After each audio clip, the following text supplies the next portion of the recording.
Hello, everyone, and welcome to Attack of Opportunity. I have back in the hot seat after 3 long years and a bunch of technical problems at this.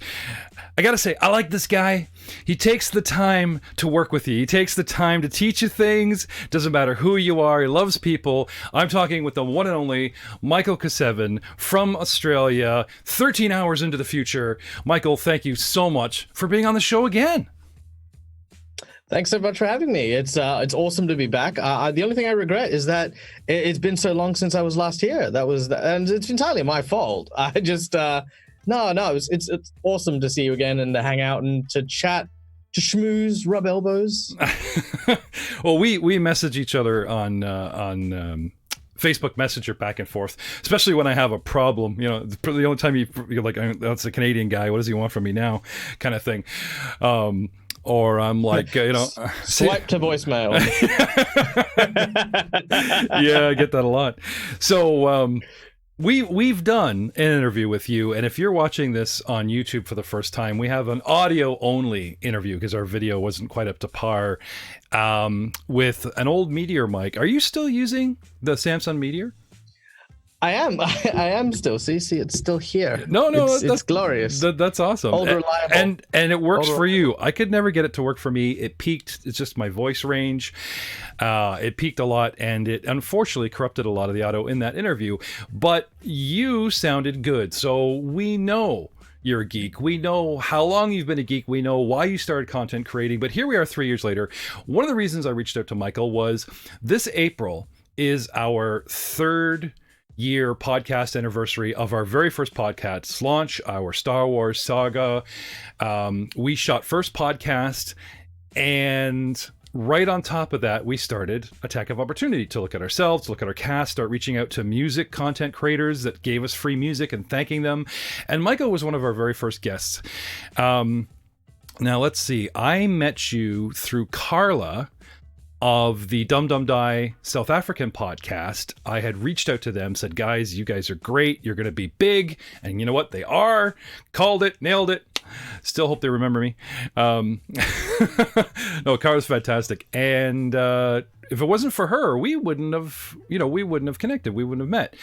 And we've had a glorious long distance relationship of schmoozing and talking back and forth and learning from each other, teaching each other, and a lot of learning on this end, I gotta say, because Michael's been doing this longer than myself.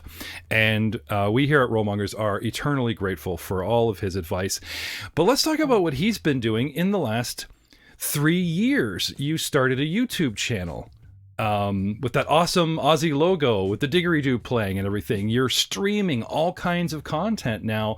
We actually host your stream, and you come on right before we do on Friday nights, and I think I actually kind of cut half your stream off when we have to go live.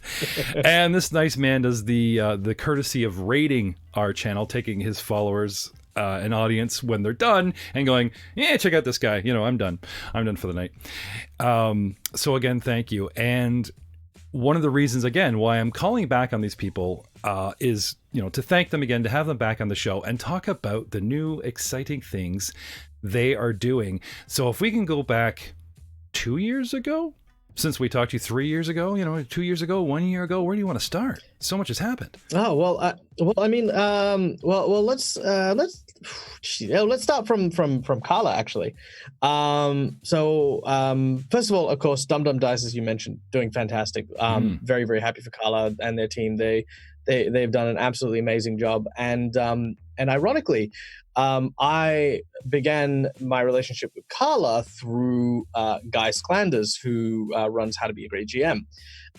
He and I, over the last few years now, have become quite close friends. I would say that he is one of the people who I care for, not only as a content creator, but, as a friend as well. And he has dragged me on a scary, fun, and amazing roller coaster of a ride over the last few years. Many people know me now because of the things I've done on his channel and with him, as well as obviously all the projects that he's kind of been spearheading. I've been in very big support of. So Yeah, 2 years ago, I'd say that was around the time that I think me and Guy really started working together properly. We had a couple of shows that we'd done under our belt, but it was around the time I think Starfinder started cropping up, and lots of people were talking about different systems. I was still banging on the Pathfinder drum pretty hard, and inevitably it kind of swung the other way, and I started realizing that. If I really wanted to open up myself into this space, I needed to do more than just be that Pathfinder guy who keeps showing up on all the D&D shows. Yeah, ask a Pathfinder on Facebook. You told me that you hit Facebook because it was an untouched resource. And if it wasn't for your Facebook presence, a lot of people wouldn't know you. No, absolutely. So Ask a Pathfinder was my first venture. And as I mentioned in our previous interview, I started it because I was a Pathfinder GM, and a lot of people had tons of questions about Pathfinder. So I became, quite simply, Ask a Pathfinder. But over the years, as much as I love Paizo, and I mean this with all the sincerity in my heart, I love Paizo. I love the staff. I love the products that they produce. Sadly, I didn't get as much support from them as I would have liked to have in order to continue that. But instead, being named Ask a Pathfinder really did end up hurting me more than helping me. So I ended up changing my name to Dead Aussie Gamer. It was a lot more generic, and pretty much as soon as I did that, so many different doors opened up for me. Dungeons and Dragons, shows, even other systems. I played a few Shadowrun games, and I've also played a game which I'm actually quite fond of called Through the Breach, which is a sort of a cowboy Deadlands-esque kind of game. And yeah, it was now just a whole new world for me in year 2, I guess. It sort of just expanded from there, exploding outwards. Could you tell us a little bit about the indie game, the Through the Breach? Just is it dice pools, is it D20, just a couple things. Everyone's always interested in these new, City of Mist and all these things that are coming out, making a big impact. All the apocalypse games. Well, Through the Breach is actually really cool. It's by a company called Weird, and they're probably best known for the war game Malifaux. It's set in the early 1900s in an alternate Earth and instead of kind of an industrial revolution based around steam, it's based around this magical ore called soul stones. Magic existed in this alternate Earth, and it's slowly dwindling, so this need for power and magic arose. Magic users, as they do often, found a source in another realm called Malifaux. They cracked a hole to Malifaux open and realized, oh wait, this is a realm of nightmares and monsters. Let's still mine their stuff anyway. They won't mind. And chaos, mayhem, villainy ensues. The war game itself is a lot of fun, and the reason I got into that originally was because my boss convinced me to start up a war game program at my local youth center in addition to the role-playing stuff that I do. And at first I wasn't keen because, they sort of went, hey, Michael, yeah? What do you know about war games? I played the Warhammer video game. Good. We want you to make a wargaming program. You are aware that I'm in role-playing, and that has nothing to do with wargaming. Yeah, I know, but you're the nerd. You are aware that me learning this would be the equivalent of you asking literally anyone else in the building to start learning this new skill. Yeah, but you're the nerd. And I'm like, okay, fine. And so I learned how to play Malifaux. And of course, one thing that drew me to it more than any other war game was that there was such a rich narrative, and they had explored it through the role-playing game Through the Breach. Now, Through the Breach is unique because it doesn't use dice. Well, I say unique. It's like a few other games that don't use dice. It uses a standard deck of playing cards, which you then flip in order to determine your fated destiny. Each of the players, or the fated as they're known, have a series of cards in their hands that they can cheat fate with in order to change the results of what may or may not have happened. So it's a very interesting game, and with a very, very vibrant setting, and all the characters from the war game are viable, plot relevant characters in the role-playing game. So if you bump into characters like, for example, Seamus is like the Red Chapel serial killer, this Irishman who murders people and raises them as undead. If you bump into him in the role-playing game, immediately you go, oh God, you know exactly what he's capable of, you know, because you've, you know, aware of the war game. It's a really interesting and unique connection between these two very, very firm narrative styles. Right on. So, getting back on track, we were talking about Carla. You're talking about the different things you're doing. You changed your name. Now we've got your logo, and you know, now that I've sort of blown it up on the screen, like I love the Aussie hat on the Lich skull, the blue eyes. But if you look very closely, maybe I can just get this to zoom up a bit here. If you look closely, you'll notice that his actual cranium is shaped like a D20 and has the numbers on it, just covered by the hat. Any relevance why you had the 20 facing out for the audience to see and not in the peak of the forehead, or like why the number 14 is there, or is that just you picked up a D20 and went, those are the numbers? Well, okay, so for me, there was actually a very secret meaning behind it. So for me, being the Dead Aussie Gamer was very important to elevate three different aspects of the persona. Obviously, the Dead, the Aussie, and the Gamer. So the Dead was very easy. The Lich skull. Liches are easily one of my favorite D&D monsters. The Aussie thing, you know, we went through a few ideas. Like we colored the head to look like, you know, the Australian flag. We had one where he was biting down on a thong, you know, Aussie flip flops. And what we ended up settling on that didn't scream this guy is trying super hard to be Australian was the Akubra, which is our traditional Crocodile Dundee hat. The D20. Now when I first started, you know, sort of the idea of like, you know, the Dead Aussie Gamer and stuff like that, one of the things that bugged me was a lot of people thought that I would cock my dice. You know, I'd always load them and I'd always throw them, and I'm like, no, I never did that. And it's like, if you really want to play a great game, the D20, you don't have the natural 1 or the natural 20 at the front of your head. You can't rely on that. It has to be kind of off to the side. It has to be, you know, processing in the quiet parts of your brain. So for me, that natural 20, you know, just sort of half obscured, you know, it's there, but, you know, even if you look at the logo, you can't quite clearly see it. You know, it's there, but you know, you're not jonesing for the 20 or the 1, like, which is the obvious joke. So no, that's clever. That's really good. So since you've been Dead Aussie Gamer, you've been branching out. You've tried some 5th edition D&D. You've tried some of these indie games.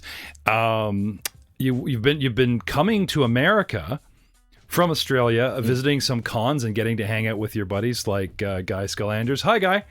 Had a great interview with him with absolutely terrible video technical problems.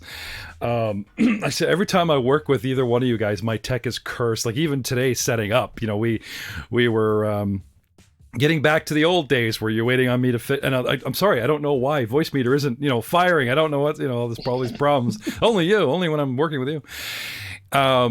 You've been over here. How have you found the American gaming community online? I find is a double-edged sword. There's so much positivity and welcoming in Twitter and the Discord and that type of thing, which, you know, really helps keep you going. But if you throw something up there and it's all alone, you know, they will come. They will comment, and they will leave you crying in your pillow at night if you're not careful. But how'd you find your trip to America? Ask the Canadian, but you know. Yeah, well, you know what?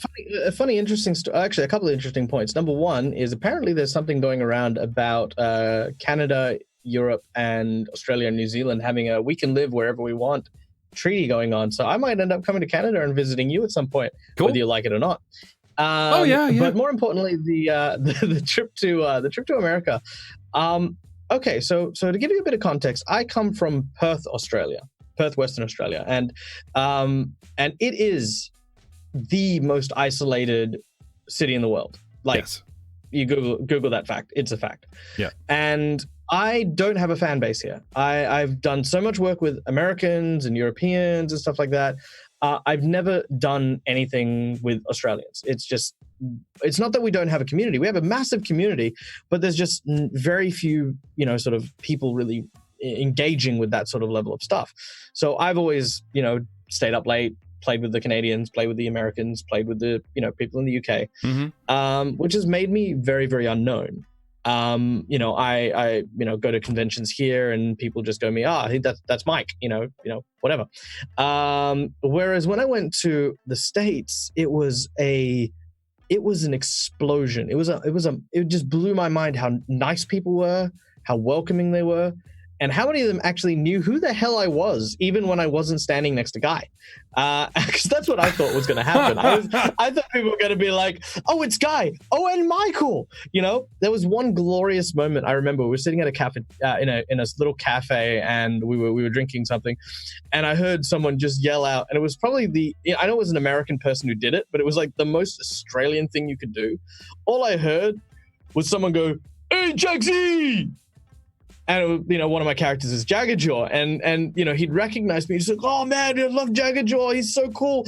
Does anyone else come from Ghosts of Saltmarsh?" And I'm sitting at the table with Guy and Janet from World Anvil, both of which were in the show. I was just like, "You see that? This guy recognized me first. I want to tag on." But no, funny. It was great. It was incredible. It was so nice to meet so many wonderful people who love what I do. You're too nice to say it. Like, I'm filling a blank for you. Guy is a little bit well known, a little bit more than yourself. So it's a very proud moment. Guy is super well known. I know. That's what I'm saying. And you're just like, God, it's like, yeah. I'm Guy's +1 for a lot of stuff. Which, you know what? A less proud person might feel less because of that. Like I said, me and Guy, I'm truly honored to know someone so wonderful, and to be his +1 is always means a lot of fun for me. So I've never turned him down. No, Guy, I don't mean to poke fun, man. Guy is super nice.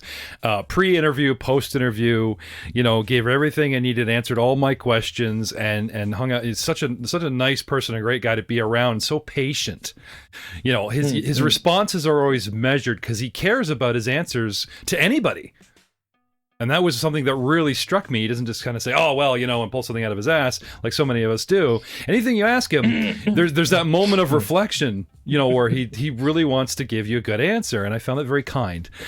So no, I don't mean to I don't know him well enough to get on the bandwagon where you're ripping him. So, it sounds like you had a good time in America. I rip on Guy. Yeah. Sorry, what was that? It sounds like you had a good time in America. To get. I did. I do have a couple of really cool stories. So the first story was actually when I landed. So I was staying with Guy, Janet, and a couple of other people. Mike Harris from Game Masters Vault, another great friend, and we were staying at the same hotel. To kind of give you a sort of a capstone to this, the hotel that we stayed in was condemned during our stay, and was basically because shut down. Of your stay. I don't think because of our stay, but it was very interesting. We it was in the process of closing down and hadn't considered that people were still staying. It was a very interesting experience on that front. But when I arrived, there were two guys who had come alongside with Guy, two people who were patrons of Guy for a long time, and they were doing a road trip together, Ty and Eric. These guys were loads of fun. But when they met me, they sort of did the usual thing. It's like, "Hey, cool, we've seen you on Guy's stuff. We love your stuff," and things like that. And I was like, awesome. And I was sitting there like, they were talking about, what they enjoyed and stuff, which was really nice. I'd never had that happen in my life, So I was just like, oh, this is really touching. And then I got to my room and I was like, I think these guys need a reality check. I think they think that I'm this. I need to show them what I am. And so I took an RPG board game, went to their room and said, "Hey, who wants to play an RPG? Guy's asleep and we just have a bit of fun. Shh, quiet." And we went in there, and then at 2 a.m. they're like, "Michael, we got to be up at 7. Go home. Go away. Go. Just leave us alone." And I was just like, good. Now they know what I'm like. Yes. Then they had a tiring shit day the next day, but you're ace, right? Yeah. Oh yeah. No. I don't think I slept. I don't think I slept at all while I was in America. Like, to be honest, but no, you don't want to miss any minute of the con. Oh no, I did. No, I didn't. The second interesting story that I had was actually. It was at this, I suppose, this panel where Cody Lewis from Taking 20 was talking about like how to network with people, how to get to know sponsors and how to bring them in. And this was actually the first moment I'd met Janet. Now, me and Janet, again, very similar personalities. I love Janet from World Anvil. I love Dimitri as well. These two people are just so passionate about the World Anvil product, and they're so like engaged with their community. Mm-hmm. And I love that attitude about them. And I knew that I was going to love Janet the second I saw her. And no joke, in the middle of Cody's panel, she comes running along the side of the room and just tackles me to one side with a hug. And I was just, like you could see that for a moment, someone thought I'd been attacked. And it was this moment of, it was just such a heartwarming moment where I was just like, like this is like the kind of welcome that, I wish, we had here in Australia and that we could do for like, the cons and stuff that, we had like bunches of friends who all created together and got together for like, big events and stuff. But yeah. No, that's great. The final story I'll share is one of food. Oh, hang on a second. How did Cody react to the tackle? Was he like, because he's up there. No, Cody was a pro. Cody had seen that before. It's like, she didn't pull a gun on him. Let's keep going. And he was just didn't miss a beat. Like Cody is like by far one of the most professional people that when you see him in his space, like that guy is like lightning. Like he's just, he's straight, he's true, he knows exactly what he's doing. I learned a lot from Cody and the art of, I suppose, creative business from attending his thing, which was awesome. So the third story, final story. I've got lots of stories, but Yeah. The third story I want to share is the one moment that I actually was proud to be an Australian in America. I don't usually do that. I know I identify as an Australian and I sort of say, hey, I'm the dead Aussie gamer, yada, yada, yada. But, up until that point, I felt like I had found the wilder people. Everyone was always like, a good few feet taller than me. And they would sort of lumbered around. And I was like, oh God, please don't step on me. And it's not a obese thing like you hear in like, media and stuff like that. I didn't find like a lot of these gamers were big fat people. I just found they were just big people. Like, if I were to describe to you a dwarf that was 7 foot tall, it's not a fat person. It's a huge, well-built individual. Well, and I went, yes. For perspective, like if you don't mind me asking, how tall are you? I'm 5. Oh, jeez. Now you're asking. 175 centimeters, which I think is 5'7"-ish, 5'6"-ish.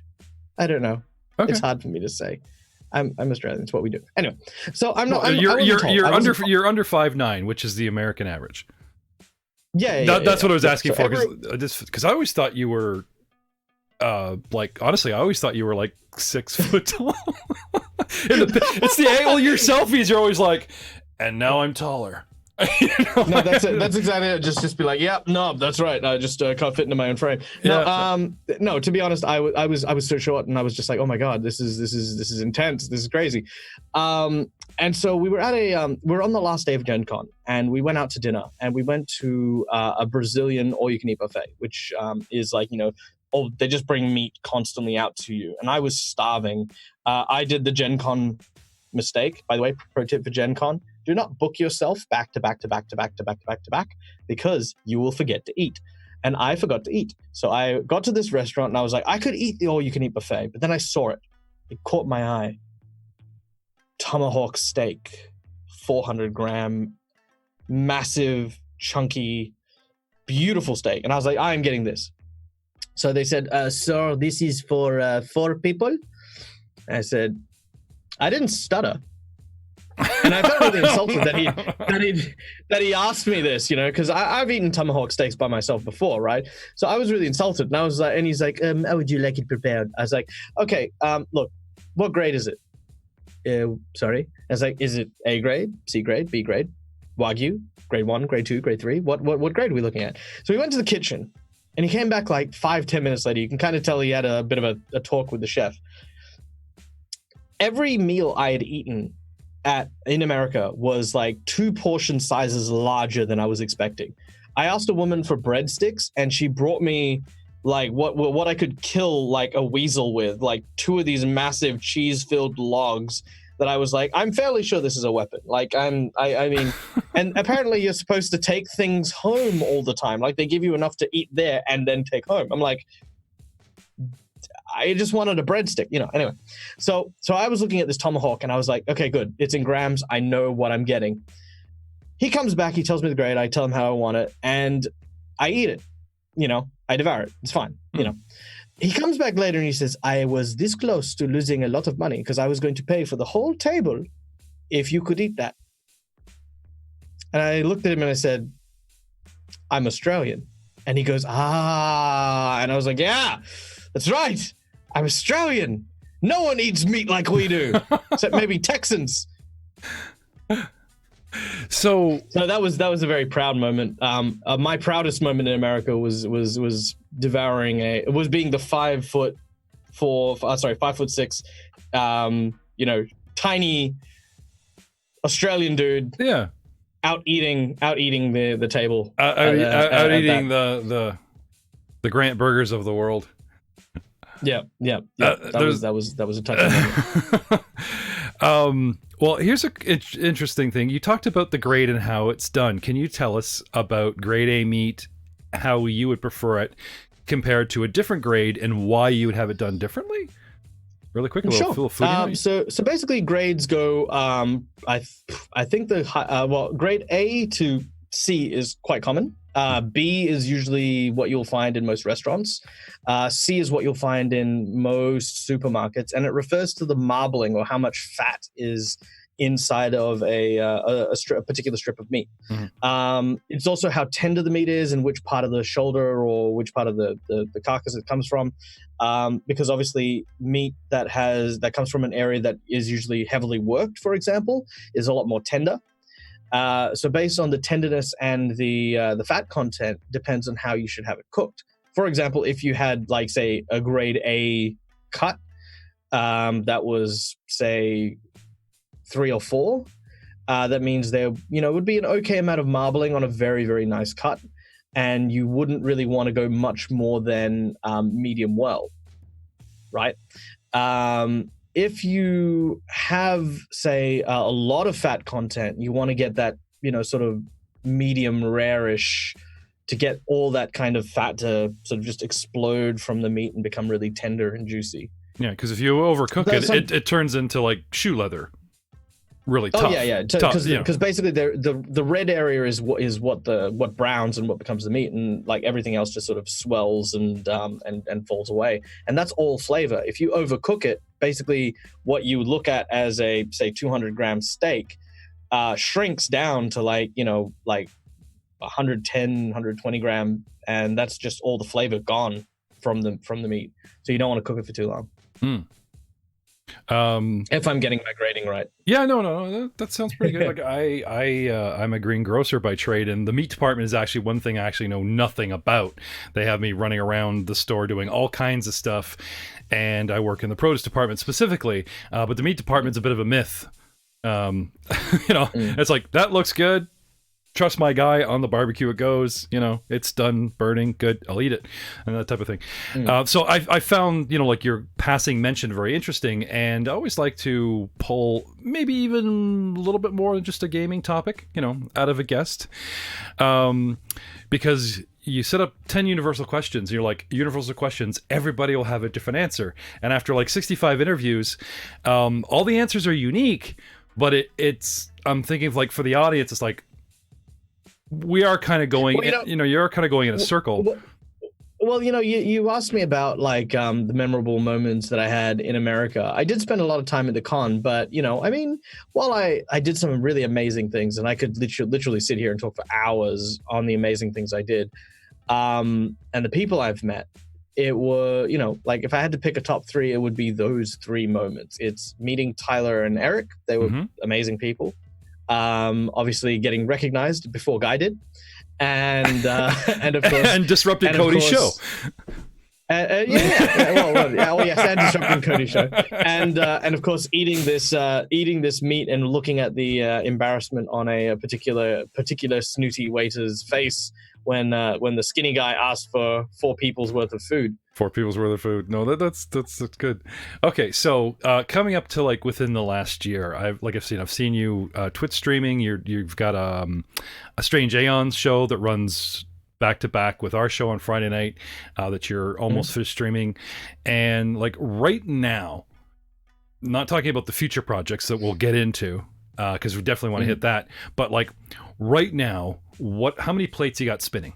As my crew always tells me, Jeff, you got too many plates spinning, man. You got to back off you to put this down. I'm like, no, something will, something will. Okay, well, as always, I am still working at my local youth center, still running games.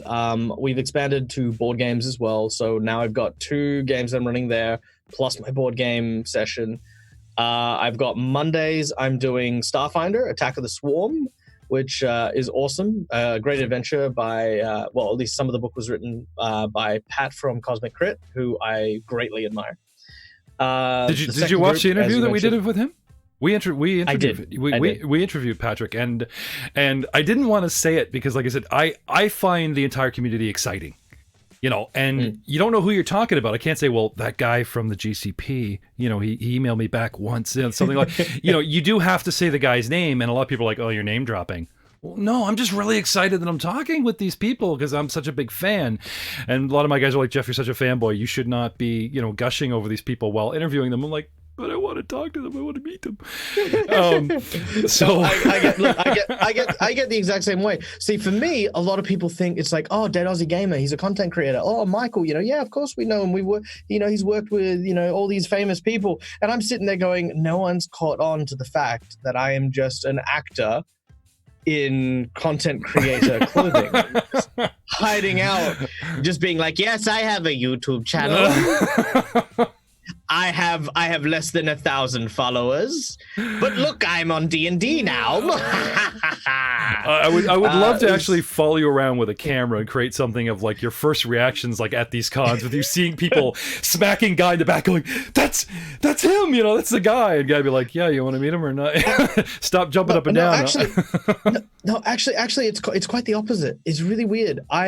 So there's a proverb, I guess, about pearls before swine, that goes similarly with a dog and a ruby, not understanding the value or the worth of things. I am very much that friend who has no clue about anything. So when I went to Gen Con, I got to meet lots of celebrities, lots of people from different groups and different shows. One of the most interesting conversations I had was with Eric from Dragons and Things. By the way, Dragons and Things, short little plug because I love these guys, have just launched a new show on their Twitch channel. Definitely worth checking out at DAT Show. Eric plays Crag, and he is an awesome guy. And he was the first person to know who I was because I was a fan of his show. So I basically set up to him and say, hey, look, my name is Michael. I do Dead Aussie Gamer, blah, blah, blah, blah, blah. Maybe you've heard of me? No, I never heard of you. Okay, cool. That's fine. No one's heard of me. I love your show. I love your stuff. You guys are really awesome. You guys did amazing for Pathfinder, here, that, and the other. I said, look, if you need someone or if you ever want to chat, here's my card. And he goes, wait, Micheal Kevsevan? Like K7? And I was like, yeah. And he's like, we argued about how to pronounce your name on that show for like an hour. And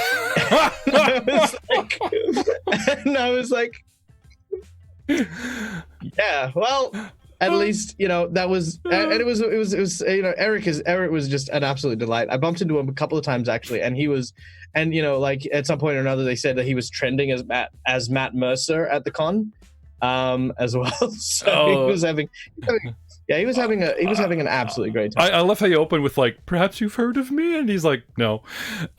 We shot an Age of Ashes last Friday, and as you know, we stream for Corey Thomas at Dark Galaxies Gaming, who helped us, worked as our proxy to get us that sponsorship from Fantasy Grounds, and we're truly grateful. Shout out to them.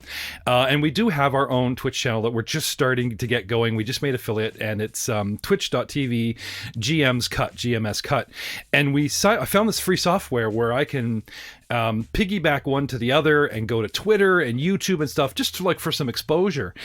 But we're trying to get people back to Twitch because we can see them and interact with them easier. So I've got myself and a guy watching ours, other people watching other streams, cast member.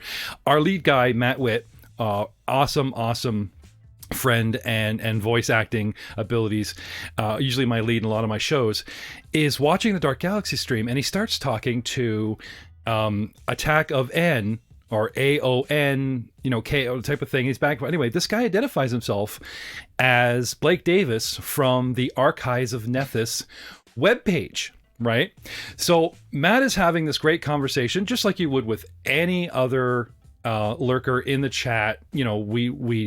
We talk to everybody that we can, that we see, type of thing. Even if I can pull a reference from a joke and shout out to that fan, no matter what the name is, anonymous, we will try, because we're just getting into this.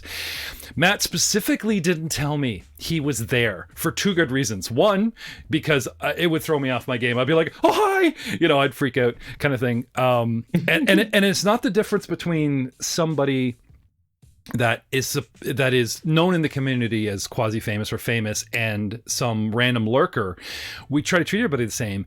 It's the fact that I was shooting a show where when I edit, I go to his website, and look up ancestries for second edition, look up dwarf from that section, look up dwarven feats, and look at the list of dwarven feats and take the names of those feats as names for our episodes, because we have 3 dwarves in the party. And I thought I was all clever, and I had just finished an edit, then we did the show, and I was thinking about it, and then all of a sudden, like out of nowhere, the actual guy shows up and chats with Matt, says thank you, good stream, and then Matt tells me afterwards, and the guys all talked after the show for like an hour, and I was just sitting there going, Archives of Nethys, like, oh my god, that type of thing.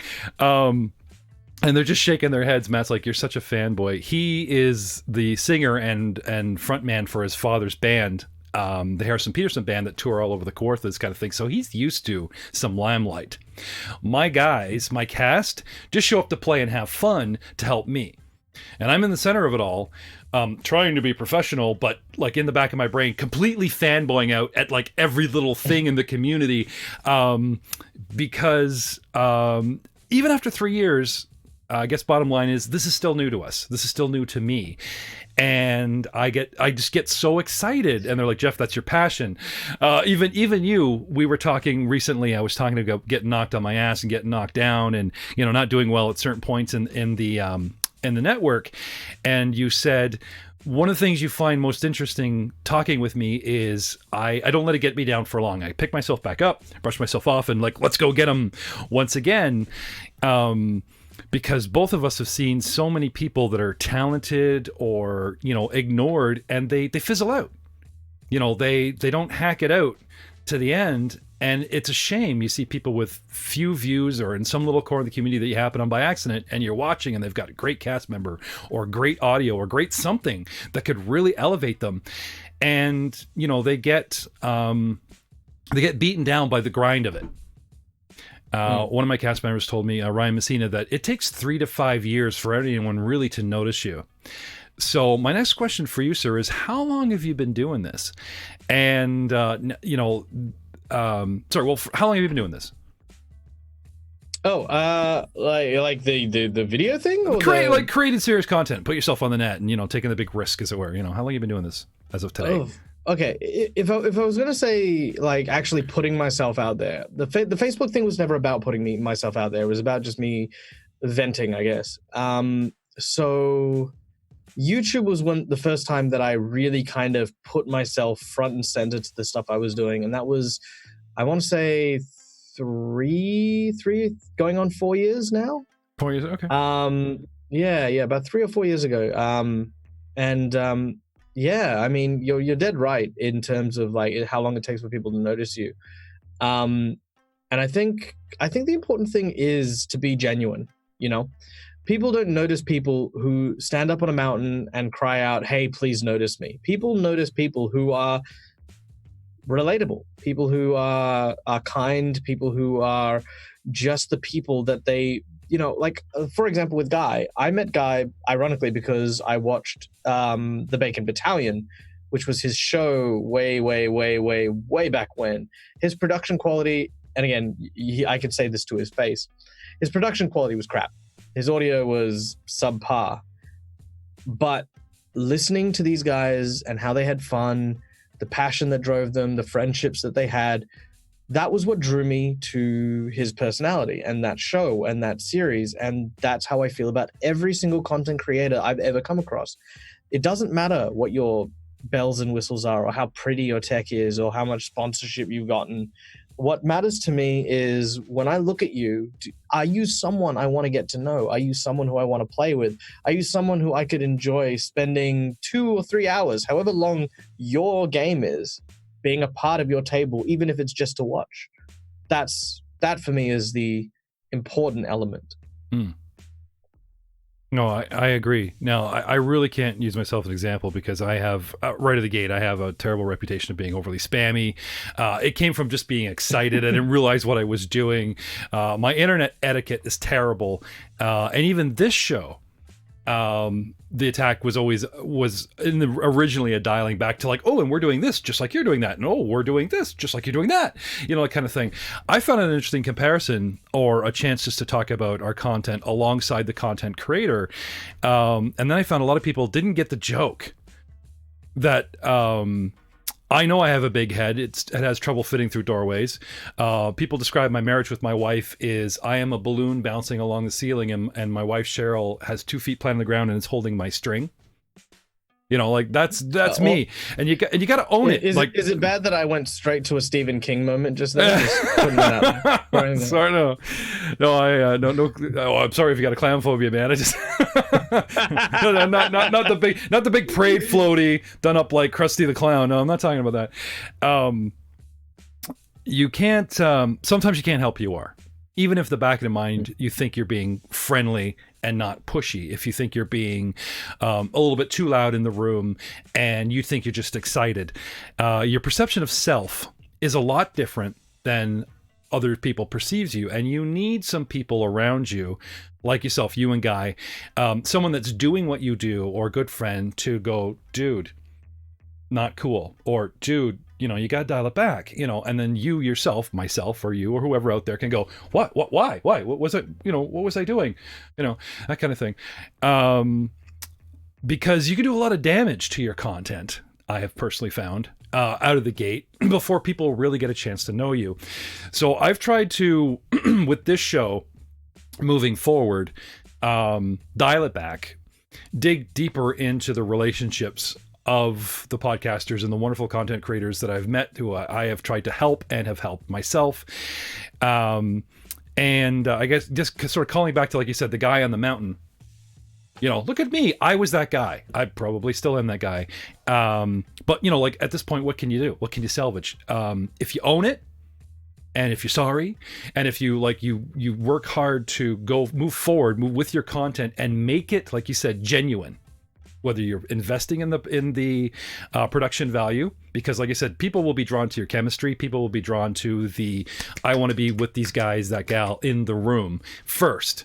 But I got to say, production value doesn't hurt if you can afford it, if you have the time for the editing, because throwing yourself in there, a lot of people view this as a competition. Oh my God, there are so many Curse of Strahd 5th edition podcasts. They put a Yeti in the middle of the table and blah, blah, blah, that kind of thing. You shouldn't be offended by that. People that invest the time and money that we do in the production value side, maybe to make up for, the lack of GMing props or something, just to be relevant, shouldn't be ashamed if they can only afford a snowball in the middle room, or if they rack up a credit card instead of like drinking and golfing your budget away on, on a weekend. If it goes into this, do you love doing it? Does it make you happy? Are you genuine to yourself about the content you put out, having a good time? That will draw people to you. The working smart idea, not the working hard idea. All this, I'm saying, I have learned and are still learning. And talking, and someone like Micheal here, who has given me the time of day, I have learned better, faster, stronger, and so much more. Micheal, is an absolute treat to have you on the show. And for final notes, let's look into the future. Tell us what you got coming, and I'll splash up this artwork because I love this concept of the Minion Cast. This is awesome. Okay, so I do have something very exciting coming up. I am super keen on it. It is called Minion Quest. It is an all-Australian show that I have produced myself. It's actually the first real show of its kind that I have produced. Mostly I do stuff, obviously, in other people's channels, but this is my baby. This is my personal one. It's an original story set in my own original world, which has taken me a while to finally put together. And the cast is a group of monsters instead of heroes. The world itself is kind of based loosely on a lot of Australian history and a lot of Australian lore, given form and inspired by a lot of what we understand for fantasy worlds. There's a lot writing on the idea of naming things and the stories behind dreams and imaginations. But the most important element of it is that there is a strong segregation that exists between monsters and those who claim themselves to be heroes. The series is all about exploring that dynamic while at the same time keeping it to our kind of Australian roots and staying funny, humorous. It is very much a comedy. For example, one of our characters, Brick, is a big, burly, orcish kind of character, kind of based loosely on the whole Islander culture, while at the same time the orcish culture. So very close family ties, competitive sports, love, things like that.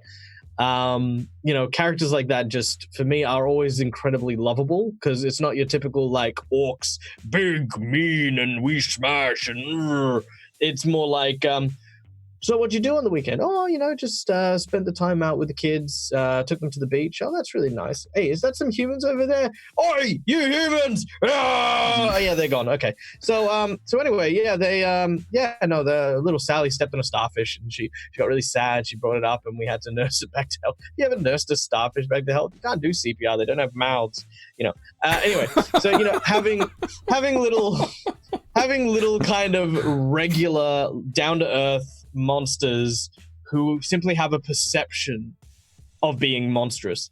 That's what made up our cast characters. This is what we're playing, and it is a lot of fun. It is a ton of fun. I also gave Jeff, I don't know if it's up on the screen yet, but I gave a very special preview of the character art, which I have just released for this podcast.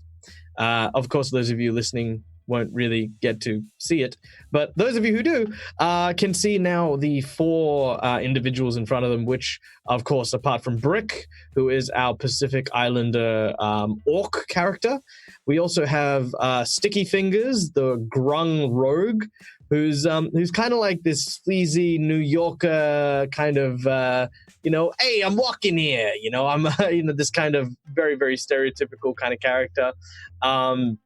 We also have Ray, who is playing who is a hollow, kind of like a spiritual ghost, a custom undead race that I've made, who kind of is like this sort of, I suppose, bipolar undead. So she has moments where she's very calm and very peaceful and very serene, and then suddenly it's I will tear out your soul and feast upon the darkness within. It's like, oh, okay. And we've actually got like a voice modulator for her as well when she flips. So that's going to be a lot of fun.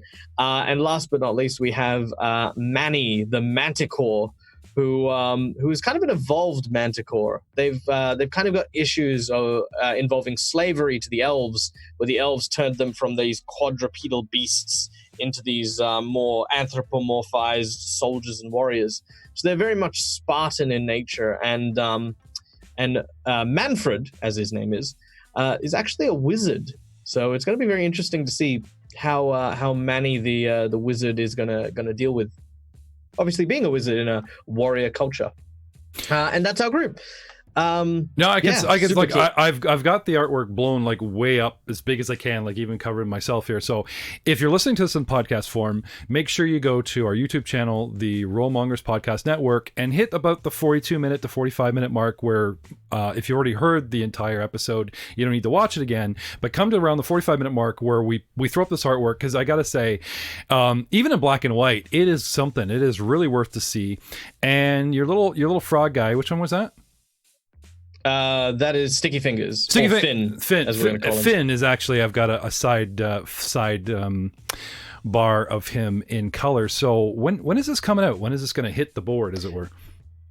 All right, so our episode 1 is scheduled to hit on the 29th of February at 5 p.m. to 7 p.m. That's GMT plus 8, which is Australian times. So sadly for our US viewers, it is in the wee hours of the morning. I think somewhere between 4 to 5 a.m. I think in some very unlucky places it's 3 a.m. But yes, the Australians, the Europeans, and all that will be able to enjoy this show. Now, we do have a promotion going on. Actually, before I forget, if you like this artwork, if you truly like this artwork, I actually got it from an Etsy artist called Caden, who works for It Builds Character. And the artwork that he does, I'm not even joking, it's such a reasonable price. I love this dude. Go check him out and show him some love. If you want your character art done for your adventures and stuff, definitely give it a look. But yes, we're doing a promotion, big thing here. Episode 1 airing on the 29th or the 28th, depending on where you are. We are going to let our audience decide our primary antagonist for the first season. So one lucky viewer in our audience is actually going to be the one to design and create the major villain for our first season. We are going to have custom artwork done for them. We're going to get them, we're going to interview them, talk to them, really get into the head of that character. I will produce and portray that character to the best of my ability. And we will also be giving a special gift of this picture here in full color print signed by all the cast members to that lucky viewer. So if you tune in live, you can participate in this contest and try to, pretty much tell us who you think would be a good villain for our monster players. Cool, I got one. I don't know about your world. No, I know. I got to show up live at 3 in the morning. Show up live. No. Well, actually, you know what? I'd love to say that I was the one taking it, but you know what? I know I shouldn't do this because I feel really bad. There is one more very unspoken character who I haven't got the artwork finished for him yet. But there is an unspoken character who is a member of our team, a person who we greatly appreciate. Who I'm now just sending the image to Jeff for. Okay. This is, of course, someone near and dear to me. The Dead Aussie Gamer, on his many adventures throughout the internet land and the lands of Alestria, found in his service a Minotaur, a very shy Minotaur, one who resides at home in his house in South Australia, working hard behind technical screens and mechanics. He works to help me with my OBS and my fantasy grounds and all of the other technical aspects that make the Dead Aussie Gamer. And he has thus been captured by me and renamed the Editor. He is my editor, as well as my editor. Oh, that's good. Eddie's on the screen right now, by the way. I got him right beside you there. So that's Eddie. Eddie now works for me. I have captured him. He is now officially a part of my team, and he will be available. And he is actually the one who is going to be sharing all the information live on stream. So while I am entertaining, of course, my players, and of course you find people who are tuning in live, Eddie will be there to run the contest, to gather as many cool people's ideas as possible, and then the following week we will announce it and showcase, hopefully, if it's all done, the artwork of the selected protagonist or antagonist. Right on.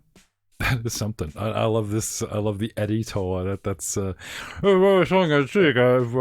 that's good. Yeah. Oh no, Eddie is awesome. Eddie is incredible, and I actually surprised him with that artwork. He didn't realize I was making him one, and so that's actually a little bit based on what he actually looks like, and I've got another one coming in, which is a more heroic version of him with like webcams and microphones and wires and stuff, and yeah, kind of keen on that one. I had to apologize to the viewing audience. We threw this together, like I just fell out of bed and like you suddenly popped up and were available and splashing up, and the overlays have been shifting. It's a big no. But something just a bit occurred to me. Just wrapping up, some shout outs and thank yous. First of all, is there, I always talk to people like you and say, oh, you've been a big impact on my content, Guy Scalanders, obviously the Glass Cannon podcast, which I'm a huge fan of and constantly mention, maybe too much. They don't even return my calls. You think for all the fan service I'm giving, no, never mind, not even going to touch that. Is there anyone in the industry whose content that you admire that has had a big impact on your own modeling, like on your own? I mean, you don't want to copy someone, but is who would you say the top 3 that inspire you to like, yeah, he does it, she does it, I'm gonna do it, I'm gonna do my own thing, like that kind of energy, that kind of okay, you didn't hear this from me because honestly, I as a performer, I try to always strive to be the best, and you can't be the best if you look up to people. That's silly. This is nonsense. To be honest, I've met so many amazing people, and I honestly truly feel privileged to have met the content creators I have, to get to call them my friends, and to be able to talk to them as freely as I do. One person who I have not met, who I would say inspires me, because I honestly feel as though he's doing what I am doing, faster, better, while being better looking, stronger, richer, and I like literally I look at this person as an example of where things could eventually lead one day, and that is Joe Manganiello. I think he is an incredible person. He works for Dungeons & Dragons. He's basically like the official Dungeons & Dragons spokesperson. But that's not why I love this dude. This dude runs games for kids in hospitals, in libraries. He contributes to the community. He is an active part of trying to promote not only healthy gameplay and gaming, but also just share his love and passion with the people around him. That's, if I had to say, that's who I want to be one day. I want people to sort of go, like people always talk about Matt Mercer, and people always talk about, Chris Perkins and stuff like that when they think Dungeons and Dragons. Joe is always the person that I think of, because I want to be that guy. I want to be this person who's not remembered because, oh, he made some YouTube videos, or he's not remembered because, oh, he's been a movie star and he's done some films. It's because he made a difference in a ton of people's lives who really needed that difference to show up, and that's as much as I'd like to say it's important, to create content for role-playing games and for the hobby and for fun, to make a visceral difference in a young person's life. I mean, it's why I still do my job at the youth center. It's still why I'd never trade, like no matter how famous I got, I would never trade a single shift at the youth center to run the games for these kids, because of how much it means. And I feel like Joe understands that, and that's why I kind of admire him. There's the why and the drive. Everyone would like to be the next Matt Mercer, and like these big names do give to charities. We're not knocking them. They give to charities. They spend a lot of time in communities and stuff. I think what you're getting at though is finding the time to do both, like he does, is hard, and yet he pulls it off. He does. He is absolutely amazing. And if I had to say I had like my A table, Joe would be on it. Just to sort of in my own way thank him for what he's done by running a game for him. That would be for me like one of my big goals. Cool. Dude, it is always a pleasure talking to you. I've been talking to Micheal Kevsevan, known as now no longer Ask a Pie Fighter, is now branched out, is now the Dead Aussie Gamer. You can catch him on his Twitch channel at twitch.tv/deadaussiegamer. You can also catch me on Facebook at facebook.com/deadaussiegamer. You can also find me and chat with me directly on Discord if you feel up for it at discord.me/deadaussiegamer. And if you want to find me on YouTube, again, the Dead Aussie Gamer name will lead you straight and true to all of my weird, wacky, and wonderful content across the various channels you will find me. Thank you again, Micheal Kevsevan, and we will see you next time on Attack of Opportunity.